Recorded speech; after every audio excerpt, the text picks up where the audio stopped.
على محمد يا ربي صل عليه وسلم يا ربي صل على محمد ومن بحبل النبي توسل يا ربي صل على محمد يا ربي صل عليه وسلم اللهم صل وسلم وبارك عليه وعلى أعوذ بالله من الشيطان الرجيم لقد جاءكم رسول من أنفسكم عزيز عليه ما عنتم حريص عليكم بالمؤمنين رؤوف رحيم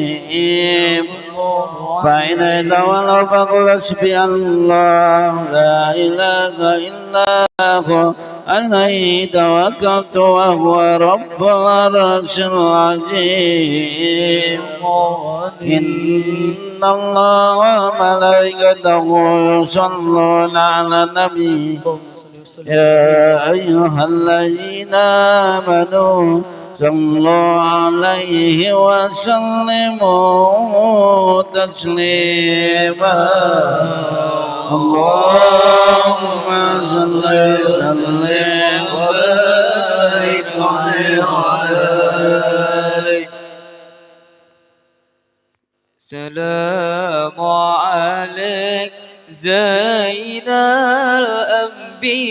الأنبياء السلام عليك أفضل الأزكياء السلام عليك زين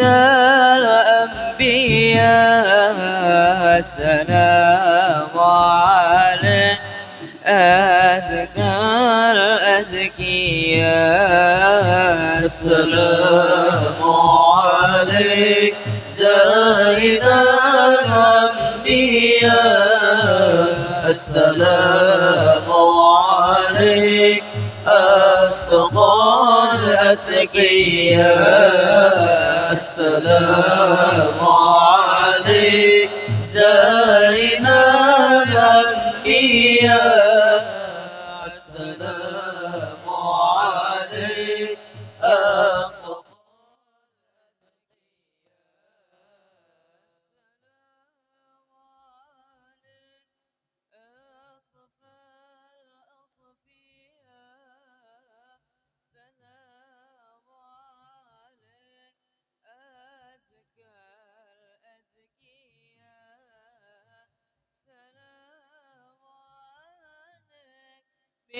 بالرب السماء السلام عليك طه يا طيبي السلام عليك جين الأنبياء السلام عليك السلام عليك السلام عليك زين الأنبياء السلام عليك أتقى الأتقياء السلام عليك زين الأنبياء السلام عليك أتقى الأتقياء السلام عليك من رب السماء سلام عليك أحمد يا حبيبي السلام عليك طه يا طيبي السلام عليك السلام عليك السلام عليك عليك سيد الأنبياء السلام عليك أتقى الأتقياء السلام عليك زين الأنبياء السلام عليك أتقى الأتقياء يا سيدي يا رسول الله يا من له جاه عند الله إن المسيئين قد جاءوا لذنبي أستغفر الله يا سيدي يا رسول الله يا من له الجاه عند الله إن المسيئين قد جاءوا لذنبي أستغفر الله ya Allah sampaikan salam untuk Rasulullah dan atas keluarga anak cucu Rasulullah. Ya Allah kumpulkan kami agar cinta Rasulullah. Ya Allah kumpulkan kami sama-sama Rasulullah. مولاي صل وسلم دائما أبدا على حبيبك خير الخلق كلهم يا ربي بالمصطفى بلغ مقاصدنا واغفر لنا ما مضى يا واسع كرمي سيدنا النبي سيدنا النبي سيدنا النبي سيدنا النبي سيدنا النبي الله الله الله سيدنا النبي سيدنا النبي سيدنا النبي شيخ عبد القادر الزيلاني حبيب النبي شيخ عبد القادر الزيلاني حبيب النبي سيدنا النبي سيدنا النبي سيدنا النبي سيدنا النبي سيدنا النبي سيدنا النبي سيدنا النبي سيدنا النبي سيدنا النبي شعب القادر الجيلاني حبيب النبي شعب القادر الجيلاني حبيب النبي siapa yang cinta pada nabinya siapa yang rindu pada rasulnya cintai dulu ahlul baitnya. Mudah-mudahan Allah ampuni kita semua. mudah-mudahan Allah ampuni kita semua. سيدنا النبي سيدنا النبي سيدنا النبي الله الله سيدنا النبي سيدنا النبي سيدنا النبي الله الله سيدنا النبي سيدنا النبي سيدنا النبي عبد القادر الجيلاني حبيب النبي عبد القادر الجيلاني حبيب النبي. اللهم صل وسلم وبارك عليه وعلى آله. بسم الله الرحمن الرحيم. الحمد لله قوي سلطان الدين البرهان والمبسوط بالوجود كرم وإحسانه تعالى مجدها جمع شان ولك الحكمة وتعاليها علما وبسط لهم من فائج البلاد مجرت بأكثر السماء فأرسل إليهم أشرف الخلق وجل بدي رحمة لقد ردته وجنيت بحق أجل عبد المحبوب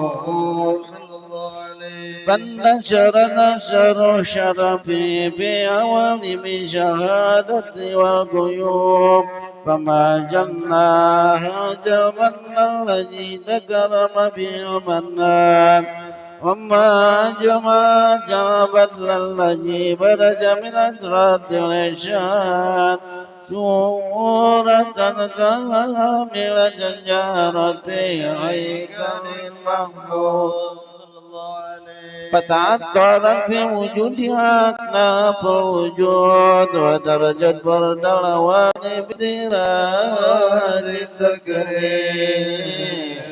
اللهم صل وسلم والتسليم على سيدنا ونبينا محمد رؤوف الرحيم. اللهم صل وسلم وبارك عليه وعلى آله. تجلى لكم بعلم العرش الواسع تجلى القدر بانتشار فضله بالقريب والشاسع فلو لم تلجي لتناسل ابتردوا بتعداد ولا يمل تكراره بكثرة ترداد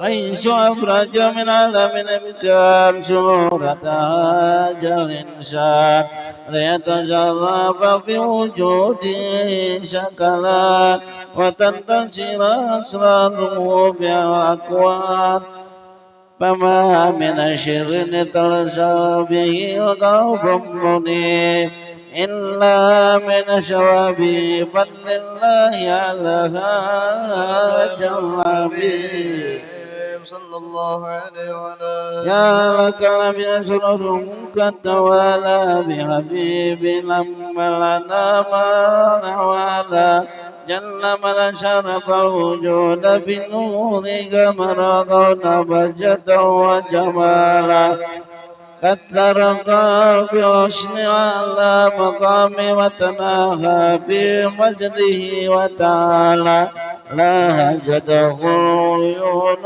بمجدلته بشرا كميلا يجيب دلالا ومن فوقه بمقات وقطرات رباة بشوني وكمالا فسبحان الذي أفرج من أدرة الامتنان ما يجيء عن وصف اللسان ويهر في تأكل معاني الجنان انتشر منه في عالم البطون وجور ما ملأ الوجود الحقي النور فتبارك الله من إله كريم بشرتنا آية في الذكر الحكيم ببشارة لقد جاءكم رسول من أنفسكم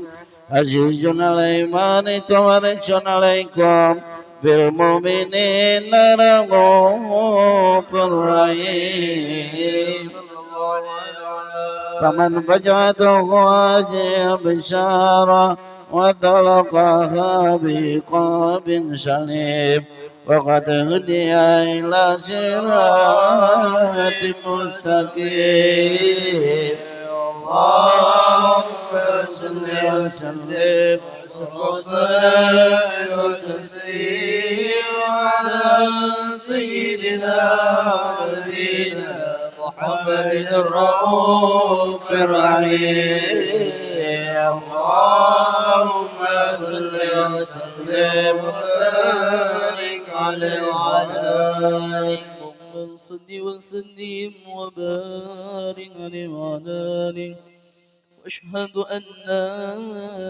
إله إلا الله وحده لا شريك له شهادة تعرب بها اللسان أما تضمنه الجنان من التصديق بها والعظام صلى الله عليه وعلى يصمد بها بالصدور من الإيمان قواعد وتنوع على اليقين من سر ذلك الإذعان وتصديق شواهد صلى الله عليه وعلى آله وأشهد أن سيدنا محمدا العبد الصادق في قوله وفعله والمبلغ عن الله ما مر بتبليغه لخلقه من فرده ونفله أمل أرسله الله للعالمين بشيرا ونذيرا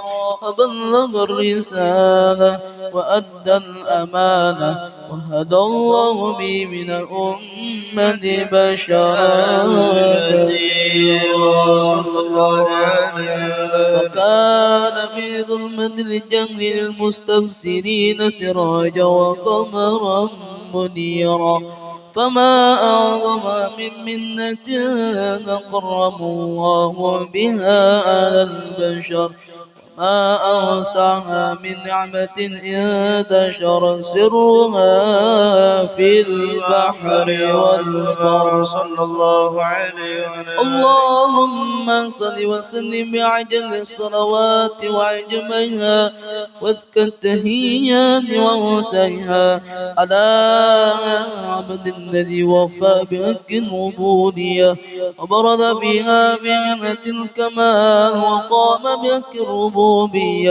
في مواد الجنة لله ربنا لغاية الإقبال صلاة يتصل بها روح المصلي عليه صلاة يتصل بها روح المصلي عليه صلاة يتصل بها روح المصلي عليه فينبسط في قلبي نور سر عن رقيبي وحبي يقدم بها بين يد الله بإذبه وعلى آله وصحبه الذين رضقوا ضمة المجد بقربه تبيعوا دلال الشرف غسلي بوده وحبه ما أطر الأقوال بنهر ذكرى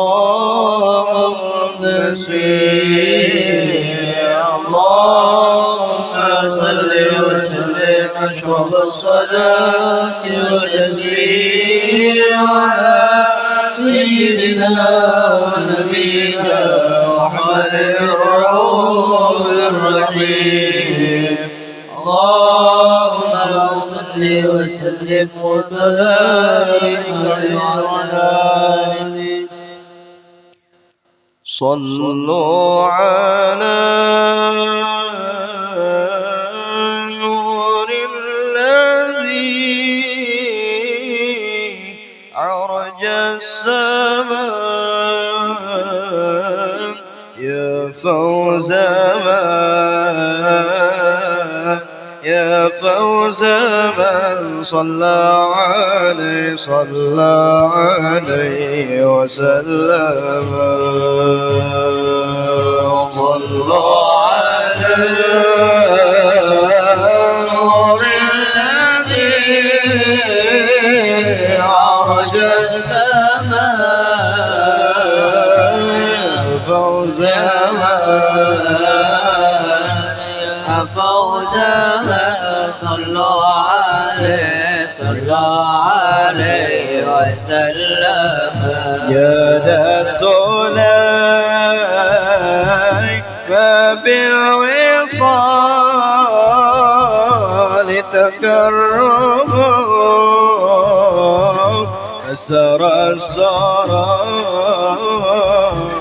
فسر السرور إلى فؤادي وخيما صلوا على نور الذي عرج السماء يا فوز من صلى عليه وسلم حسن من جادت به في وصل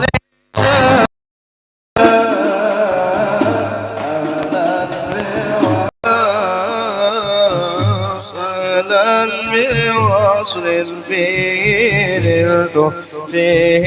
نلت المغنم صلوا على نور الذي عرج السماء يا فوز من صلى عليه وسلم في جنتي ما سقني من وصفها إلا لكوني فيه نلت خيما صلوا على النور الذي أرج السماء يا فوز من صلى عليه وسلم شوقي إلى نار الحبيب بمحمد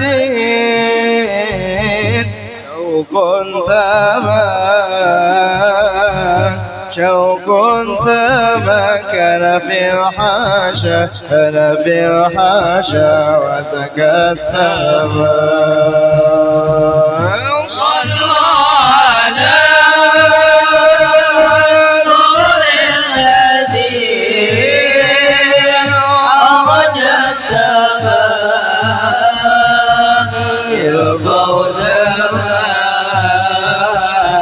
يا فوز من صلى عليه وسلم الله الجلال أعطاك الجمال الله الجلال أعطاك الجمال يا شمس الكمال يا نور العين حبيبي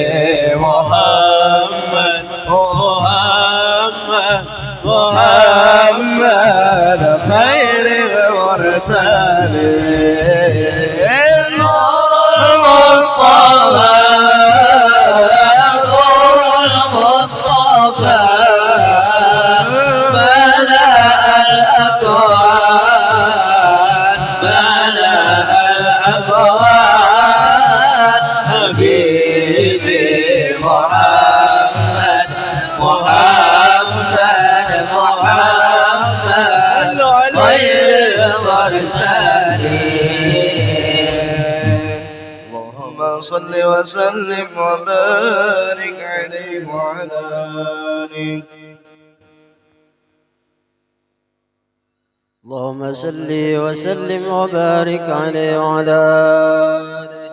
أما بعد، فلما تعلقت إرادة الله في العلم القديم بظهور أسرار تخصيص للبشر الكريم بتقديم وتكريم ونفذت القدرة الباقرة بالنعمة الواسعة والمنة الغامرة، فانفلقت بيدة التصوير في العالم المتلك الكبير الجامع المشهود بالعين هاو لوصف الكمال المطلق وحسن المتام والزين صلى الله عليه وسلم. فتنقل ذلك الجمال الميمون في الأصلاب الكريمة والبطون، فما من صلب الدم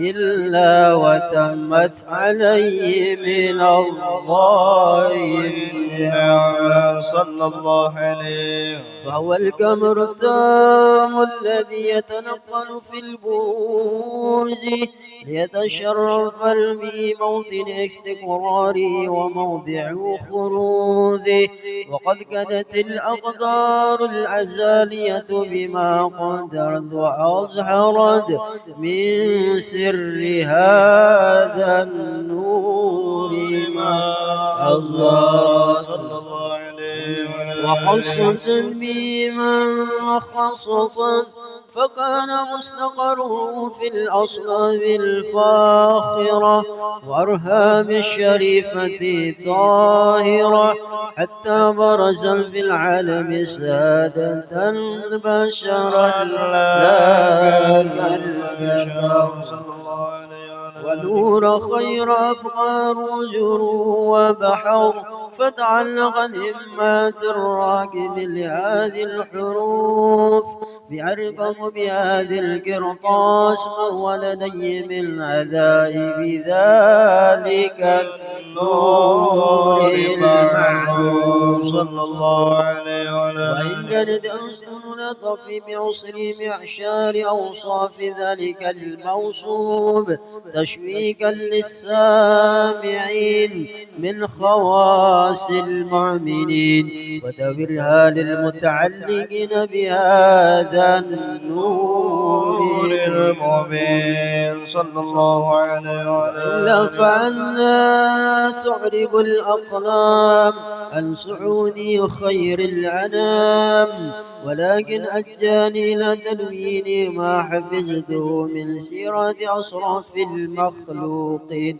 وما أكرم الله بمولده من فضل الذي عم العالمين صلى الله عليه وسلم. بقيت رعاية في الكون منشورة على المر الأيام سوري والسنين، دع التعلق بهذه الحضرة الكريمة ولا يتشوق إلى السماء أوصافه العظيمة، ولعل الله ينفع به المتكلم والسامع، ولعل الله ينفع به المتكلم والسامع، ولعل الله ينفع به المتكلم والسامع.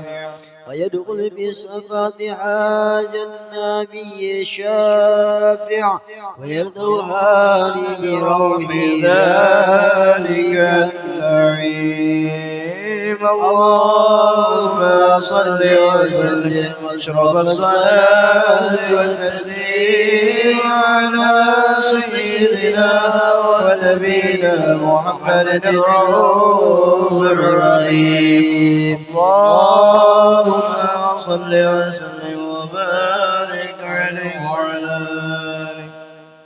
اللهم صل وسلم وبارك عليه وعلى آله. وموضوع في هذه الدرة المكنونة والجوهرة الموصونة، والكون كله يصبح ويمسي في سرور وابتهاج بقرب ظهور إشراق هذا السراج، والعيون متشوفة إلى بروزه متشوقة إلى التقاط جواهر كنوزه صلى الله عليه وعلى آله. وكل دابة لقريش نطقت في فصيح العبارة معلنة بكمال البشارة، وما من حامل حملت في ذلك العام إلا أتت في حملها بغلام من بركات وسعادة هذا الإمام صلى الله عليه وعلى ولم تزل الأرض والسماوات متدبخة بعطر الفرح بملاقاة أشرف البريات وبروزه من عالم الخفاء إلى عالم الظهور بعد تنقله في البطون والظهور، فأظهر الله في الوجود بهجة التكريم وبسط في العالم الكبير مائدة التشريف والتعظيم ببروز هذا البشر الكريم. اللهم صل وسلم أشرف الصلاة والتسليم على سيدنا ونبينا محمد الرؤوف الرحيم. اللهم صل وسلم وبارك عليه وعلى آله. حين قرب والوضع هذا الحبيب أعلنت السماوات والأرضون ومن فيهن بالترحيب، وأمطار الجود الإلهي على أهل الوجود تسيج، وألسنة الملائكة بالتبشير للعالمين تعز. سبحان الله الحمد لله لا إله إلا الله والله أكبر. سبحان الله الحمد لله لا إله إلا الله والله أكبر. سبحان الله والحمد لله ولا إله إلا الله. والقدرة كشفت قناع هذا المسرور ليبرز نوره صلى الله عليه وسلم كاملا في عالم الظهور، نورا فاق كل نور، وانفذ الحق حكمه على من أتم الله عليه النعمة من خواص الأمة أن يحضر عند وضعه أمة تأنيسا لجنابها المسعود ومشاركة لها في هذا السباط المملوك. حضرت بتوفيق الله السيدة مريم والسيدة آسيا ومعهما من الحور العين من قسم الله له من الشرف بالقسمة الوافية، فأتى الوقت الذي رتب الله على حضوره وجود هذا المولود، فانفلق سبل الكمال إلى النور عنه وبرز الحامد المحمود مذعنا لله بالتعظيم والسجود صلى الله على محمد صلى الله عليه وسلم صلى الله على محمد يا ربي صل وسلم يا نبي سلام عليك يا رسول سلام عليك يا حبيب الله ملائكة صلوات الله عليك يا نبي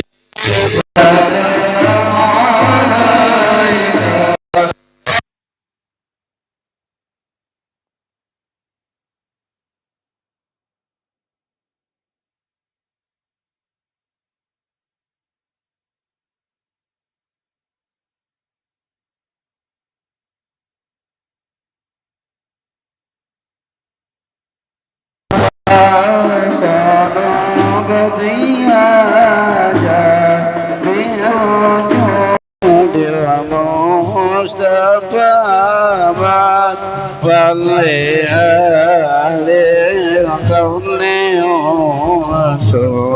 وشهور رمضة الجاد الله يا نبي سلام عليك يا رسول سلام عليك يا نبي سلام عليك صلوات الله عليك ترابو يا للمنساني فجار يوما يروى وازدادي في جمالي بقى في حسني تفرع الله يا نبي سلام عليك يا رسول سلام عليك يا حبيب سلام عليك صلوات الله عليك ولنا البشرى بشهد مستبين ليس يخفى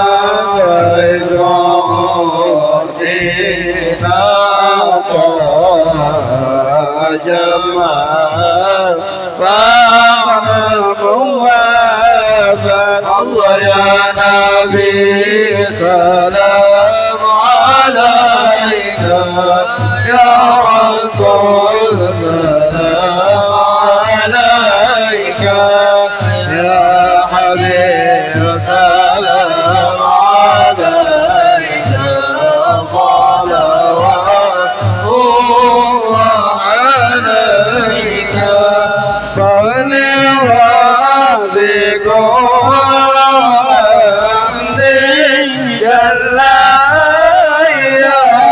سوره العذاب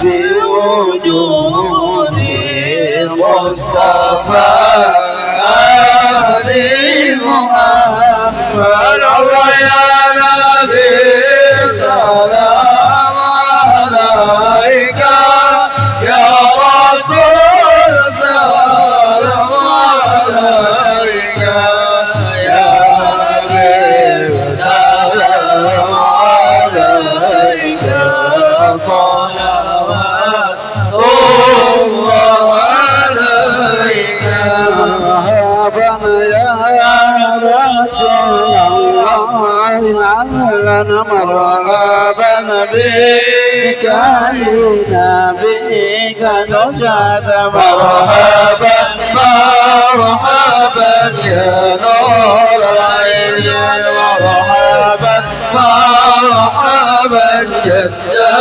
حسيني مرحبا وبجاهي يا إلهي مرحبا ثوابا لكل مقصد مرحبا مرحبا يا نور العين مرحبا مرحبا جد حسيني وخدنا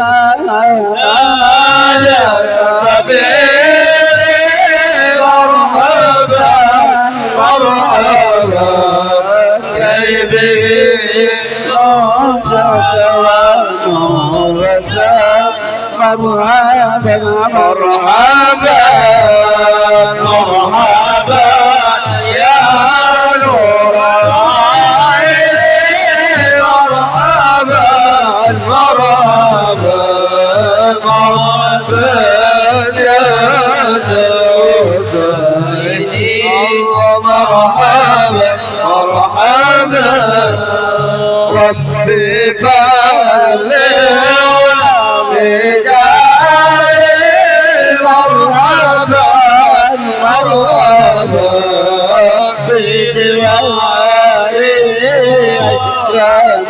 رمضان مرحبا مرحبا مرحبا يا نور العين مرحبا مرحبا مرحبا يا حسيني مرحبا مرحبا وصلاة الله تعالى أشرف رسل محمد وسلام المستمر كل ليل يتجدد صلى الله على محمد مرحبا صلى الله عليه وسلم مرحبا صلى الله على محمد مرحبا يا ربي صل وسلم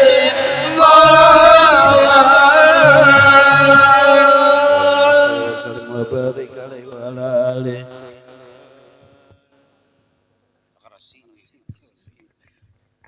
اللهم صل وسلم وبارك عليه وعلى آله ومن الصرف الذي خص الله به الأشرف الرسول معراج إلى حضرة الله بار الرسول رعاية العباد في ذلك المعراج وتصلب السماوات ومن فوقهن بإسراف نور ذلك السراج فقد عرج الحبيب صلى الله عليه وسلم ومعه آمن الجبريل إلى حضرة الملك الجليل مع التشريف والتبجيل فما من السماء وجاءنا وبادروا أهلها بالترهيب والتكريم والتعهيد وقل الرسول المعر عليه بصره بما عرفه من حقه إلا الله وصرف في منزلته لديه حتى زاود السمع اتباق ووصل إلى حضرة إطلاق نازلة من حضرة الإله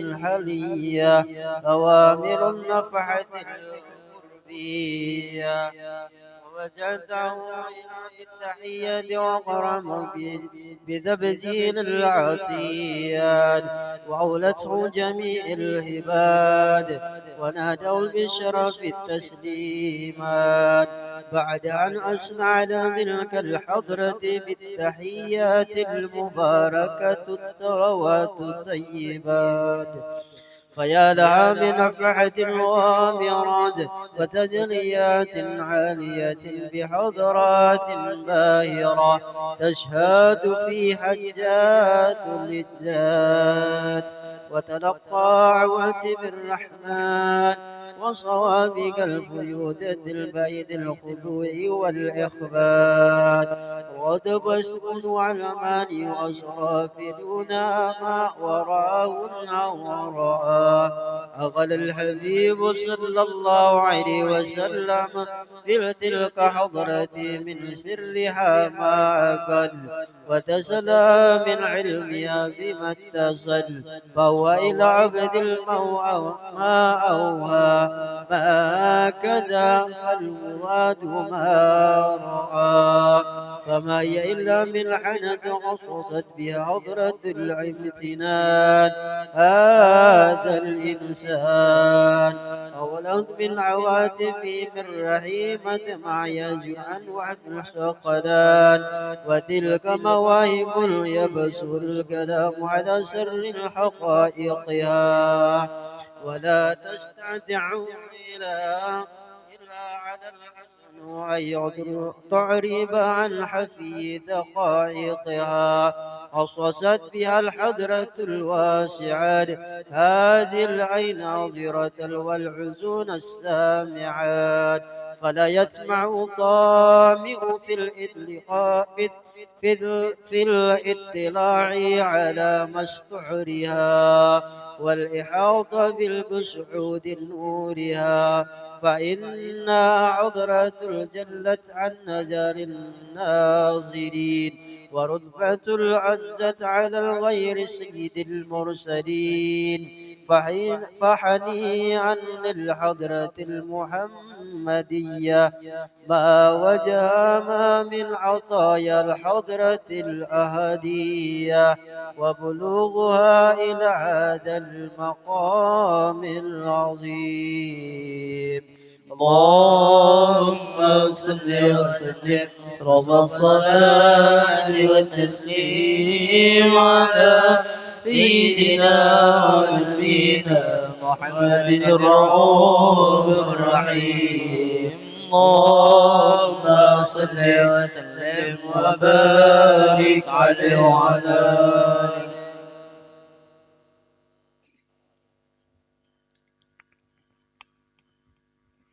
اللهم صل وسلم وبارك عليه وعلى آله.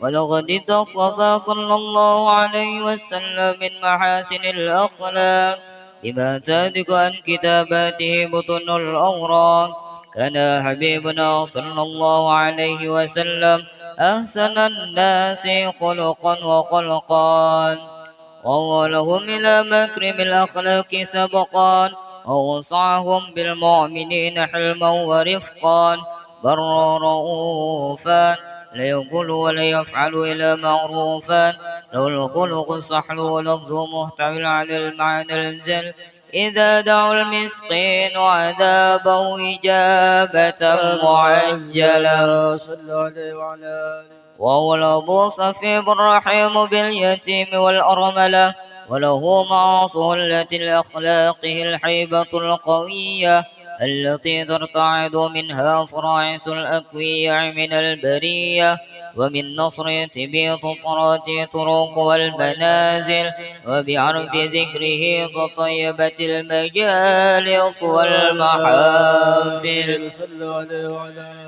فهو صلى الله عليه وسلم جميع صفات الكمالية والمنفرد في خلقه وخلقه بأصراف خصوصية فما من خلق في البرية محمود إلا وهو مطلقا عن زين الوجود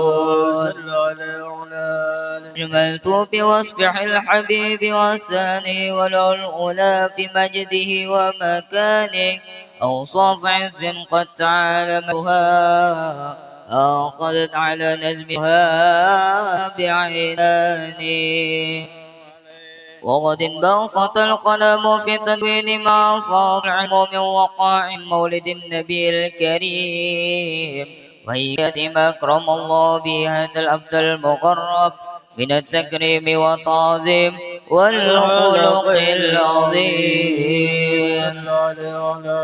فصن مني أن أمسك عنة الأكلام في هذا المقام وأقرأ السلام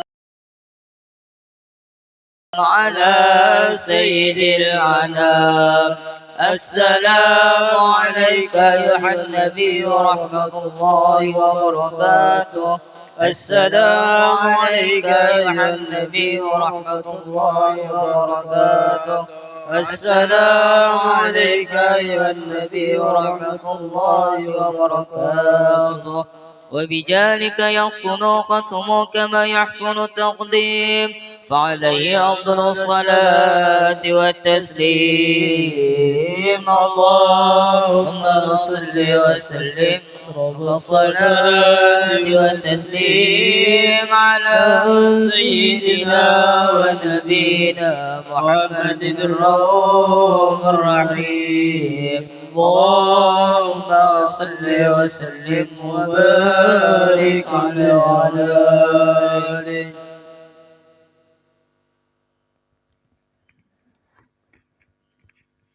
Al-Fatihah.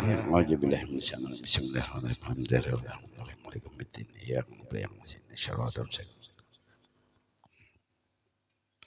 Amin amin Allah ya rabbal alamin. Bismillahirrahmanirrahim. Alhamdulillahirabbil alamin. Allahumma shalli wa sallim ala sayyidina Muhammadin bil awwalin. Allahumma shalli wa sallim ala sayyidina Muhammadin bil akhirin. Allahumma shalli wa sallim ala sayyidina Muhammadin bi kulli waqtin wa hin. Allahumma shalli wa sallim ala sayyidina Muhammadin bil mala'il ala ila yaumiddin.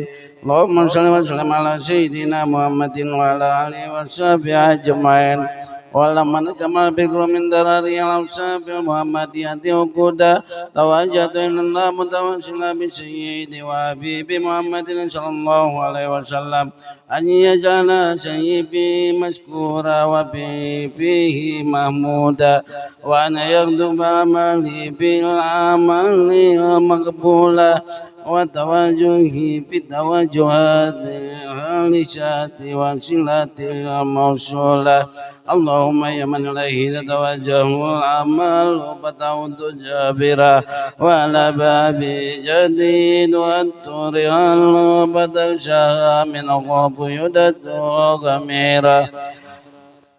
نتوجه إليه بأسراف الوسائل لدي سيد المرسل نبدك صديق الأمين سيدنا محمد النجامة رسالة العالمين أن تصلي وتسلم على تلك الجنة الكاملة مستودع أمانتك وفي سرك ومن راية دعوتك الشاملة الأبي الأكبر محبوب لك والمؤسس بشرف الأبار في كل موطن من مواطن وقرب ومجهر وانس من إمدادك بعبادك وساكك سرجادك لعلي ودادك سيد الكونين وأشرف ثقلين العبد المحبوب الخالص المسوس منك بأجل الأسايس. اللهم صل وسلم عليه وعلى آله وصحبه وآله به من أبابه. اللهم إنا نقدم إليك جاء نبي الكريم نتوسل إليك بشرف مقام عظيم أن تلهجنا بركتنا وسغنتنا بعين عنايتك وأن تبجنا بجميع أطوارنا وتقلباتنا بجميع آياتك. وحسن وكايتك وأن تبلغنا من الشرف والقرب إليك وإلى أجل حبيبك يتعملنا وتتقبل منا ما تحركنا به من نيتنا وعملنا وتجعلنا بحضرة أجل حبيب من القادرين وفي طرائق اتباعه من السالكين ولحقك وحقه من المعدين ولعهدك من الحافظين اللهم إن لنا أطماعا في رحمتك خشيتك فلا تحرمنا وجنوننا ملتنا هي وسيلتنا إليك فلا تهيبنا وآمنا بك وبرسولك ومن جاء به من الدين ونتوجه به إليك مستسبين أن نقابل المذنب منا بالغفران أن نقابل المذنب منا بالغفران أن نقابل المذنب منا بالغفران والمسيء بالإحسان والسائل بما سأل والمعامل بما عمل وأن تجعلنا ممن نشر جلبيب ووجره ووله وجهر وعم ببركته وشريف وجهته أولادنا ووليدينا وعلى قدرنا ووهدينا وجميع المسلمين والمسلمات والمؤمنين والمؤمنات في جميع الجهات وأدم رايات الدين القويم في جميع الأقطار منشورة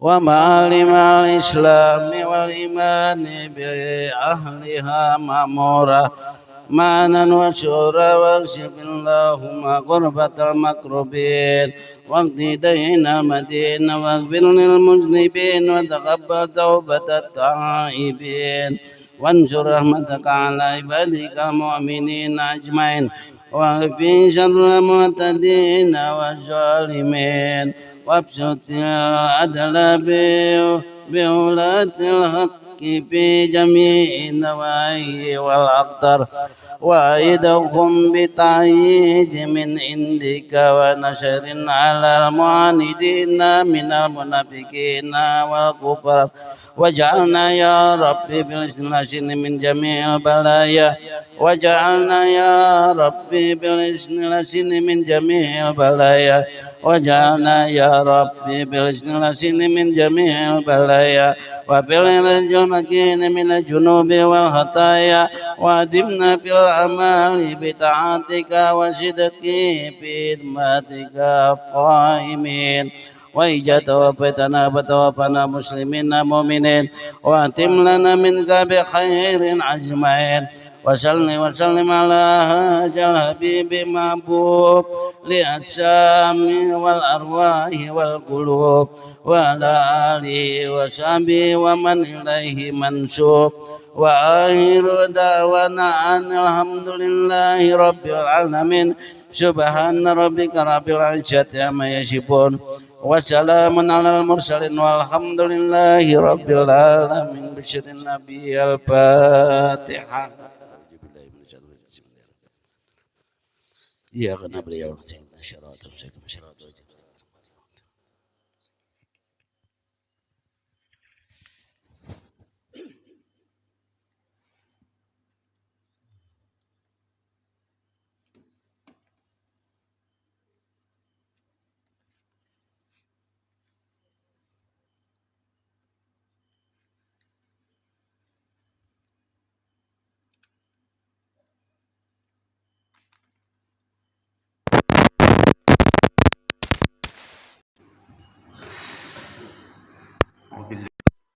الذين بسم الله الرحمن الرحيم الحمد لله رب العالمين والصلاة والسلام على أشرف الأنبياء والمرسلين سيدنا محمد وعلى آله وصحبه أجمعين أما بعد سبحانك لا علم لنا إلا ما علمتنا إنك أنت العليم الحكيم ولا حول ولا قوة إلا بالله العلي العظيم رب اشرح لي صدري ويسر لي أمري واحلل عقدة من لساني يفقهوا قولي.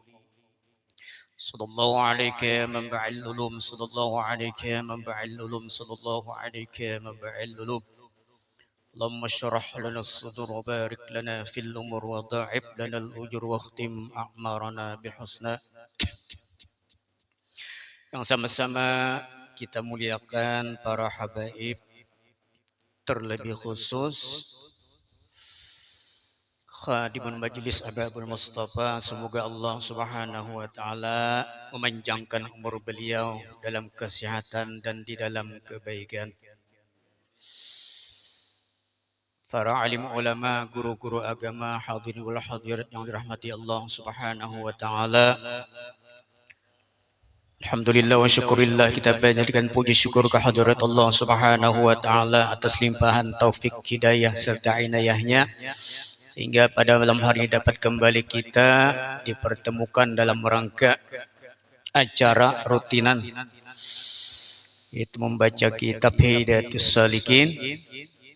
Mudah-mudahan kita dapat memahaminya dan juga dapat mengamalkannya.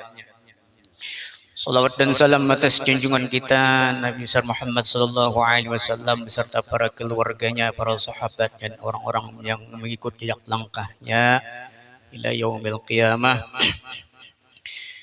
Pada malam hari ini kita sudah berada di bulan Sya'ban. Kurang lebih 3 hari malam inilah. Mudah-mudahan bulan Rajab yang kita tinggalkan dan bulan Sya'ban yang kita berada di dalamnya saat ini merupakan bulan yang menyebabkan kita mendapatkan keberkahan yang banyak, dan mudah-mudahan Allah Subhanahu wa taala menyampaikan umur kita sehingga kita bertemu dengan bulan yang mulia, yaitu bulan Ramadan. Amin ya rabbal alamin.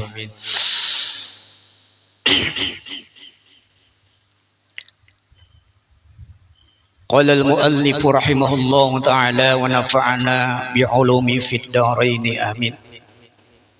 Halaman 194. Al-faslul khamisu fil bukhli wa hubbil mali.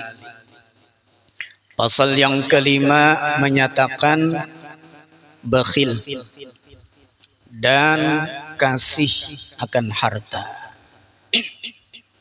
suka dengan harta. Harta itu kadang bisa duit lah, atau macam-macam lah, rumah, tanah, mobil itu termasuk harta. Adapun bukhlu, bacaan lah. Bukhlu itu masdar lah, artinya bakhil. Adapun bakhil, kalau bakhil itu orangnya lah, kalau bukhul itu sifatnya. Orang nang pemalar ya, sifatnya itu bukhul ngarannya. Adapun bukhul atau bukhlu wa hubbul mal, yakni bakhil dan kasih akan harta. Nah, jadi pasal yang kelima ini termasuk kenapa semalam dulu penyakit batin yang perlu kita hindari lah.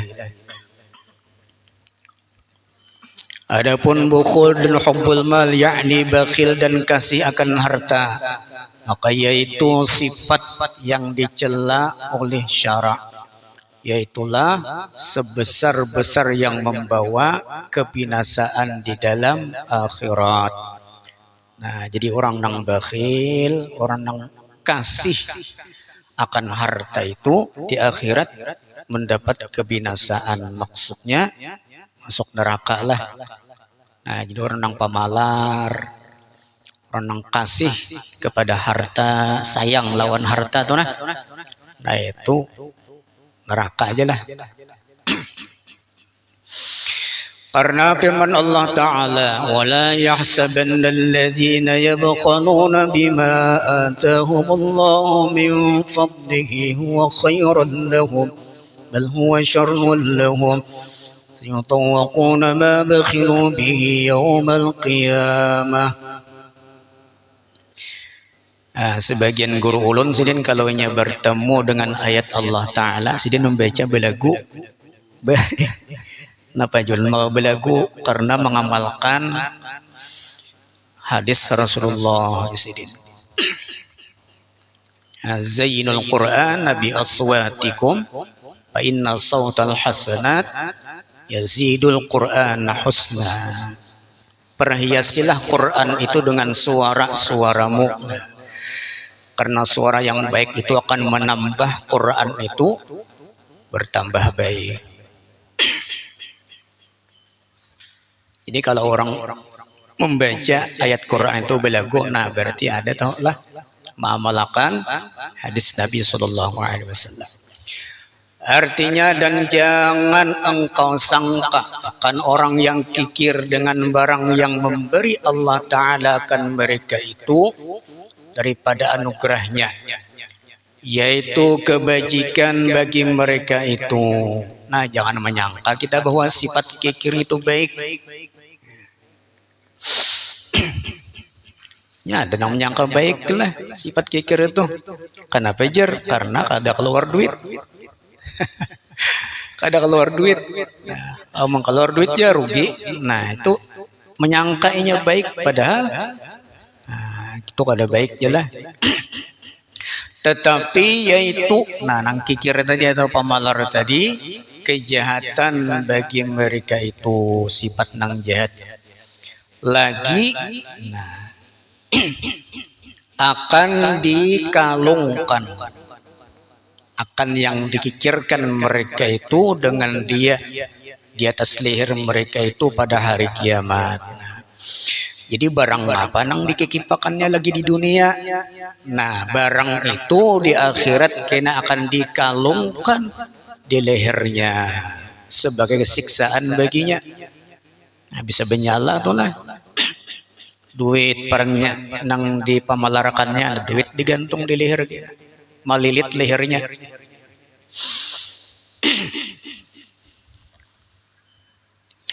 Dan sabda Nabi Sallallahu Alaihi Wasallam, iyyakum wal bukhla.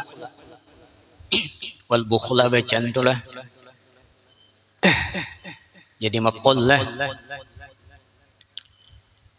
Maqul daripada iyyakum itu bil amr lah. Ihzar artinya Allah. Isim bil amr.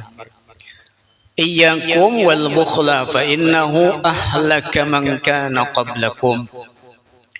Rawahu al-Hakim wa qala sahihun ala syarti Muslim. Artinya takuti oleh kamu, jangan sampai tegawi maksudnya, akan kikir pemalar. Karena bahwasanya ia membinasakan akan orang yang dahulu daripada kamu. Nah, banyak nang bahari-bahari itu karena sifatnya pemalar, sampai menumpahkan darah, sampai terjadi pembunuhan dan perkelahian. Itu orang-orang dahulu lah. Nah, jangan sampai nangka itu janabilah.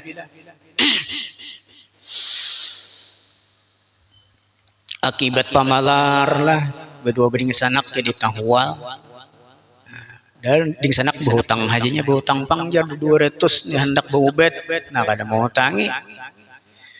Nah, jadi perhualan, perselisihan, permusuhan akibat daripada kikir tadi. Dan lawan bukhul itu yaitu sakha, yakni murah hati atau pemurah. Nah, jadi lawan daripada sifat bakhil itu yaitu pemurah atau sakha lah. Yaitu sifat kepujian yang dipuji oleh syarak seperti firman Allah Ta'ala. Ada lawanannya itu. Karena setiap sesuatu itu ada lawanannya. Kayak langit lawan bumi, laki-laki perempuan. Nah, itu ada lawanannya terus. Bumi dan langit itu asalnya diciptakan Allah Ta'ala itu satu lah. Satu, sebuku. Asalnya sebuku nih. Nah, kemudian dipisah Allah Ta'ala jadi dua. Nah, langit ditinggikan Allah Ta'ala, bumi direndahkan Allah. Jadi satu tuh. Di hari kiamat ini bahangkup pulang nang kadonya nih. Nah, hancur ya. Langit lawan bumi ini. أولم ير الذين كفروا أن السماوات والأرض كانتا رتقا ففتقناهما رتقا padu satunya fafataqnahuma maka kami pisah keduanya.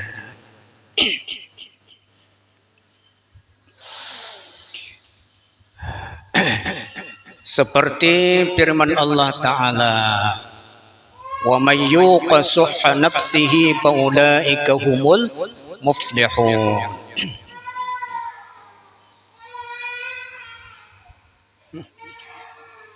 Bangun guring lah.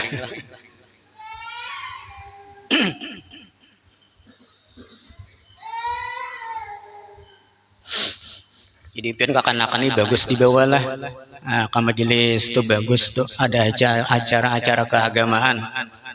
Walaupun inya imbah datang tuh guring, lihat akan hejang digarap. Nah, inang taguringan di majelis itu, insya Allah kayaknya Tuhannya baik. Nah, bagus sajalah. Kenapa yo? Bab nang bacaan di muka ini dahulu taguringan juga pian.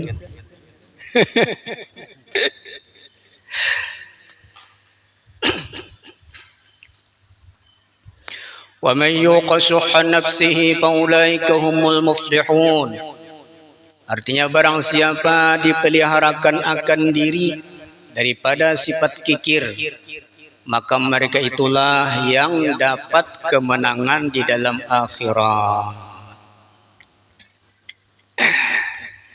Jadi siapa-siapa dipeliharakan Allah dirinya itu daripada sifat kikir, maka orang itu termasuk orang yang mendapatkan keberuntungan. Maksud keberuntungan di sini, nah masuk surga. Oleh karena itu Rasulullah pernah berdoa mengenai sifat kikir inilah. Allahumma inni a'udzubika min suhhi nafsi.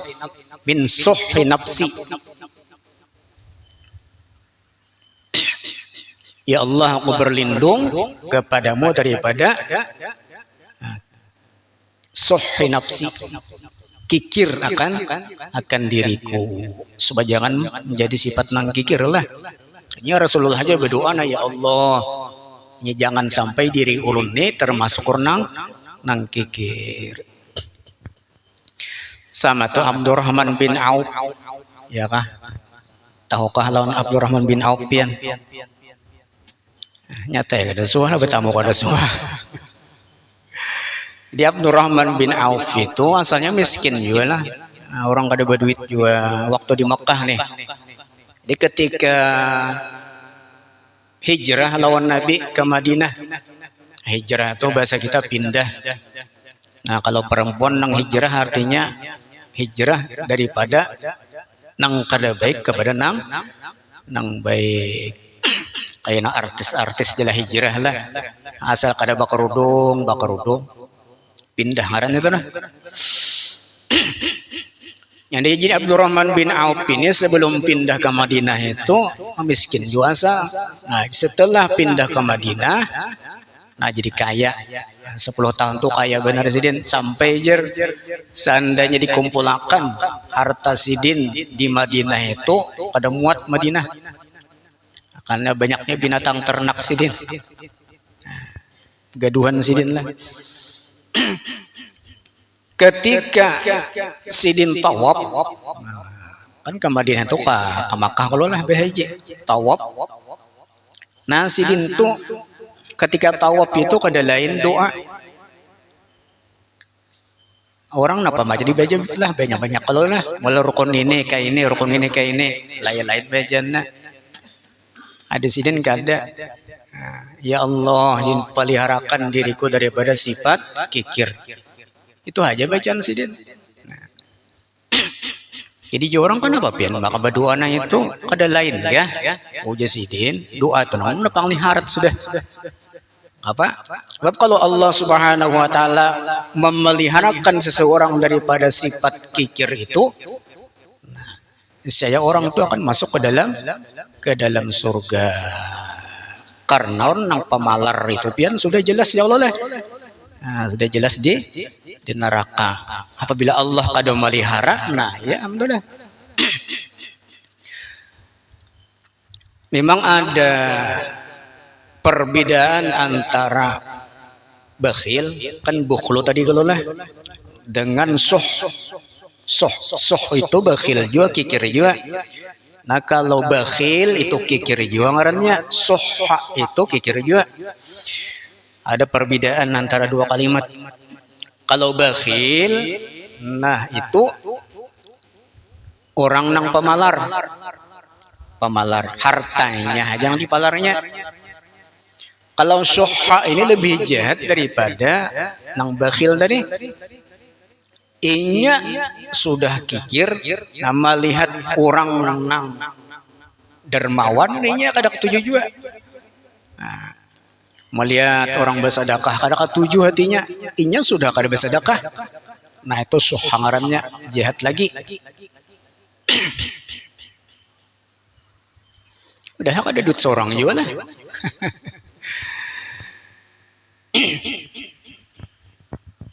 Mudah-mudahan Allah Subhanahu wa taala memelihara kita daripada sifat soha ini nah. Dan sabda Nabi sallallahu alaihi wasallam, as-sakha'u syajaratun tambutu fil jannah wala yalijul jannata illa sakhiyun wal bukhlu syajaratun tambutu fin nari fala yalijun nara illa bakhilun. Warahu Ibnu Hibban bid'afa. Artinya pemurah itu, nah sini murah hatilah. Orang yang pemurah itu, murah hati itu satu pohon kayu yang tumbuh di dalam surga. Sakha ngarannya. Di dalam surga itu ada pohon kayu nang ngarannya sakha. Maka tidak masuk surga itu melainkan orang yang murah hati. Nah, jadi orang-orang nang pemurah di dalam dunia ini itu seakan-akan ia itu sudah pohon. Nah, jadi ketiganya masuk surga, pohon kayu inilah nang menarik ia ke dalam surga, sehingga masuk surganya. Adapun bakhil, bukhlu itu pohon kayu juga cuma tumbuhnya, nah di neraka tumbuhnya. Jadi orang-orang yang bersifat kikir di dunia itu maka akan ditarik oleh pohon kayu yang bernama bukhlu itu tadi. Satu pohon kayu yang tumbuh dalam api neraka, maka tiada masuk ke dalam neraka itu melainkan orang yang kikir. Nah, jelas sudahlah. Nah, orang yang pemurah yang memegang dahan kayu yang bernama sakha tadi. Adapun orang yang kikir yang memegang kayu, memegang pohon atau dahan daripada bakhil tadi.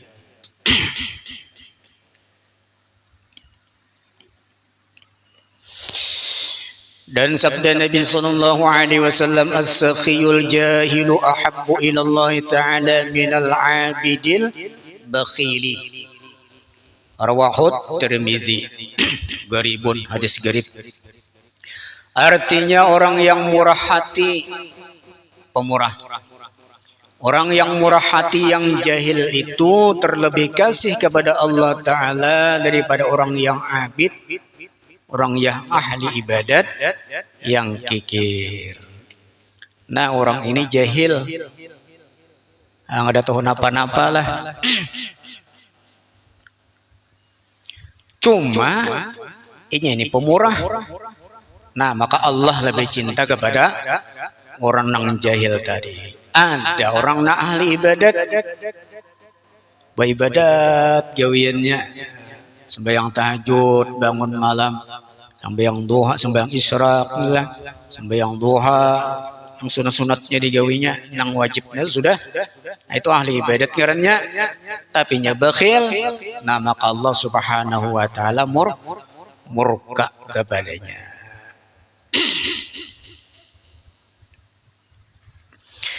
Yakni orang yang jahil, yang murah hati itu terlebih baik daripada orang yang membanyakkan akan berbuat ibadah tetapi kikir. Dan jika ia alim sekalipun, walaupun orang alim tapi nya pemalar, nah tetap Allah Ta'ala benci kepada orang itu. Dan sabda Nabi sallallahu alaihi wasallam, "Ma ja'alallahu waliyan lahu illa 'ala as-sakha'i wa husnil khulqi." Di dalam hadis lain itu kalimatnya ma jabala. Ada di sini ma ja'alalah. Jadi selain itu ada ma jabalallahu waliyan lahu illa 'ala as-sakha'i wa husnul khuluq. Artinya tiada menjadikan oleh Allah akan aulianya itu melainkan atas murah hati dan baik perangai.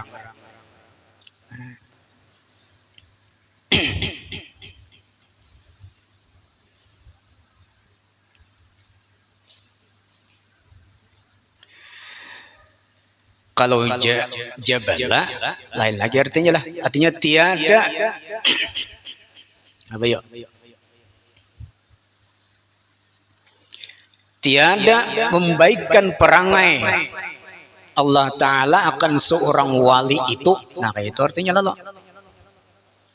Atau tiada memakaiani akan perangai oleh Allah Ta'ala bagi seorang wali itu kecuali orang itu mempunyai sifat pemurah. Nah, jadi orang aulia-aulia Allah itu kada denang pamalarnya. Amun pamalar kada mau jadi wali. Wa husnil khuluqi. Husnil khuluqi ini maksudnya kada pemarah. Jadi orang wali itu pian kada mau pemalar, kada mau pemarah. Sebab pemalar lawan pemarah ini dua-duanya sifat nang kada baik. Sebab orang nang pemarah itu orang nang kada ridha dengan ketentuan Allah Ta'ala. Kada mau jadi wali, kada ridha lawan ketentuan Allah, berarti kada beriman dengan rukun iman yang keenam.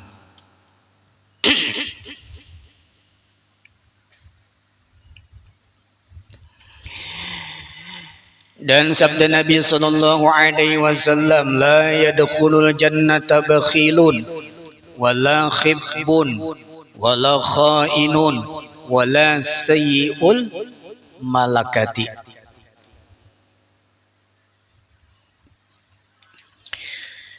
Artinya tiada masuk surga orang yang kikir dan orang yang memperdaya. Khibun itu orang nang memperdaya atau apa yo, membunguli orang. Nah manipu maksudnya, manipu. Ini anu jarnah durian ini bagus isinya di dalamnya. Masak pian nyaman manis. Sekali orang nukar bawa ke rumah dikuyak mantah. Manipu orangnya lah, manipu. Pampakin gitu juga. Ulun tak tukar pian harum mantah.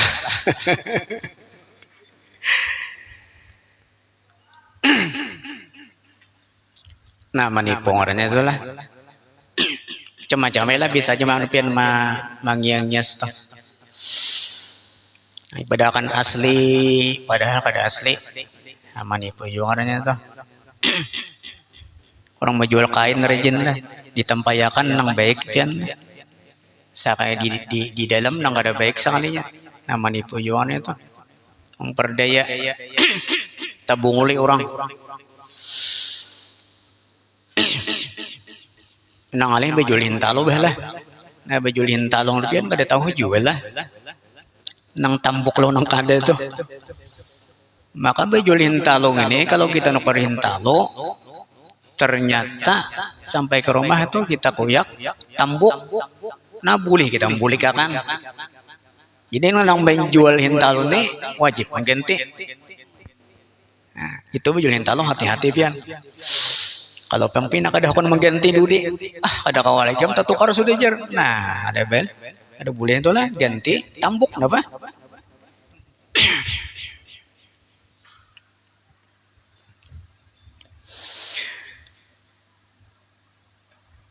Dan orang yang khianat, nah karena masuk surga juga orang khianat.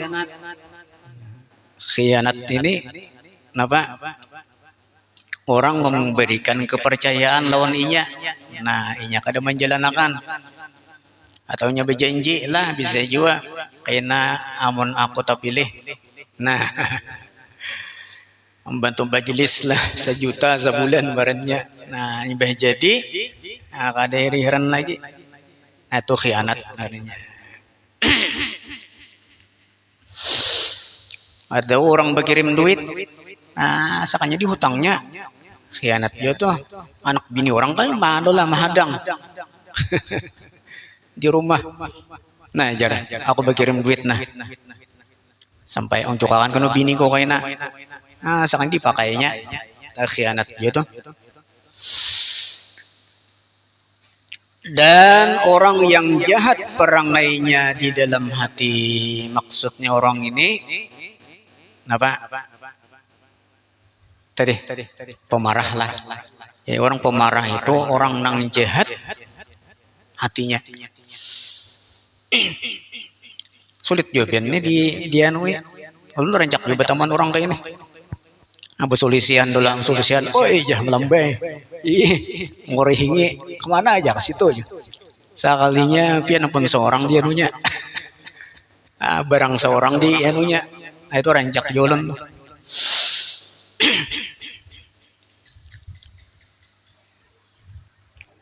Di muka baik, sekali di belakang, nah menghantam. Di muka merangkul, di belakang memukul. Ya. Nah, kemudian dan kata Imam Al-Ghazali, sedang dulu lah. Wallahu a'lam bishawab. Al-Fatihah. Billahi minasyaitonir rajim. Bismillahirrahmanirrahim. Alhamdulillahirabbil alamin. Arrahmanir rahim. Maliki yaumiddin. Iyyaka na'budu wa iyyaka nasta'in. Ihdinas siratal mustaqim. Siratal ladzina an'amta 'alaihim ghairil maghdubi 'alaihim waladdallin. Amin amin ya Allah ya rabbal alamin. Bismillahirrahmanirrahim. Alhamdulillahirabbil alamin. Wassalatu wassalamu ala asyrofil anbiya wal mursalin sayyidina Muhammadin wa ashabihi ajmain. Allahumma aktub bisalamata wa sihhata wa lafiatan lil muslimin wal muslimat minal hadirin wal ghaibin ya arhamar rahimin. Allahumma inna nas'aluka salamatan fiddin wa ahlina wa auladina wa jawal ma'alina wa jami'al masyayin wa jawal kultina wal minna wal Allahumma aftah lana abwabal khair wa barahmah wa barakah wa nimah wa barakatuh wa syahatu wa salamatu wa afiyah. Allahumma afina min kulli balai dunya wal balai akhirah wa syatunya wa syarah. Rabbana taqabbal minna innaka antas samiul alim wa tub ya Allah innaka antat tawwabur rahim. Rabbana atina fid dunya hasanah wa fil akhirati hasanah wa qina adzabannar. Sallallahu alaihi wa sallam. Subhana rabbika rabbil izzati amma yasifun. Wassalamun ala mursalin walhamdulillahi rabbil alamin. Assalamualaikum warahmatullahi wabarakatuh.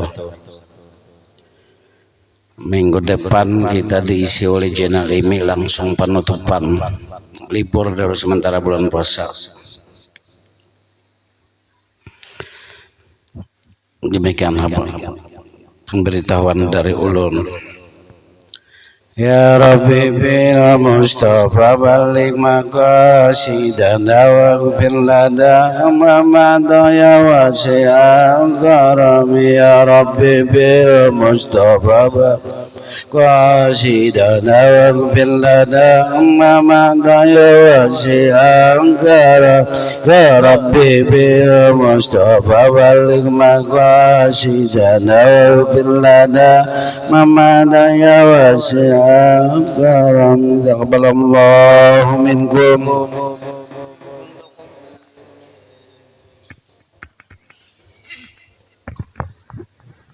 Itu kan